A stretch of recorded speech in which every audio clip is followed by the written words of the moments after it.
ఎలా అయితే ఏముంది, సరైన సమయంలో వచ్చింది, మన వంశ పరువుని కాపాడింది. అందుకు అందరూ సంతోషించాలి. చాలా మంచి మాట అన్నారు. నువ్వు నోర్మి. ఇందాక అమ్మ మాట వరుసకి మనసు బాలేదు, నేను వెళ్ళిపోతాను అంది. ఊరి జనం ఒక్కరైనా అయ్యో అలా అంటారేంటమ్మా, మీరు లేకుండా ఎలా జరుగుతుందమ్మా ఈ వేడుక అని అన్నారా?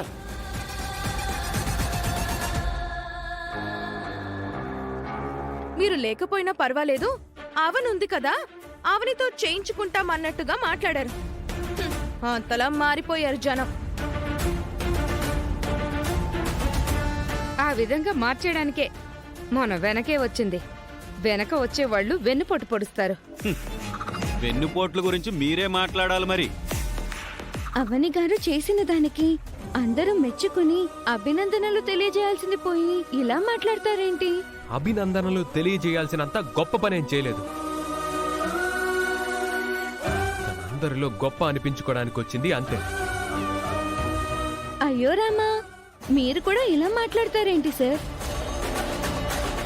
అవని గారు చేసిన దాన్ని మీరు ఎంతో గుర్తించాలి. పెద్దావిడ గారు అడుగు పెట్టలేని గదిలోకి వెళ్లి అమ్మవారితో రావడం అంటే మరొకరికి సాధ్యం కాని విషయం.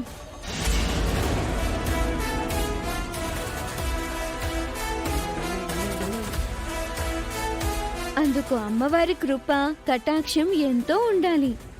ఇప్పటికైనా రాయేదో రత్నమేదో గుర్తించండి. తమర నోర్ముయ్యండి.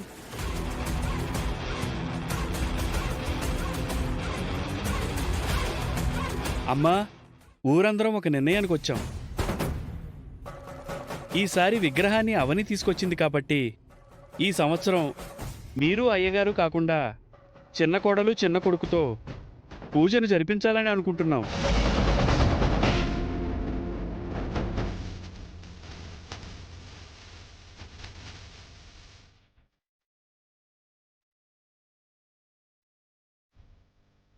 నీ గౌరవ స్థానం నీకే ఉంటుంది.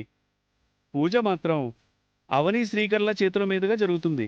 విగ్రహాన్ని అమ్మ తీసుకొని రమ్మని చెప్తేనే అవని తీసుకొని వచ్చింది కదండి. అంటే అమ్మ తెచ్చినట్టే లెక్క. అందుకే అమ్మా నాన్నలు కూర్చొని పూజ చేయడం మంచిది. లేదు బాబు, గ్రామం ఏ నిర్ణయం తీసుకున్నా పలు రకాలుగా ఆలోచించి తీసుకుంటుంది. దానిని మీరు గౌరవించాలి. తొందరగా పూజ దగ్గరికి రండి. ఏంటమ్మా ఆలోచిస్తున్నారు? అందరూ మీ గురించే ఎదురు చూస్తున్నారు. రండమ్మా. ఇందులో మీకు కలిగే ఇబ్బంది ఏంటో నాకేం అర్థం కావడం లేదు.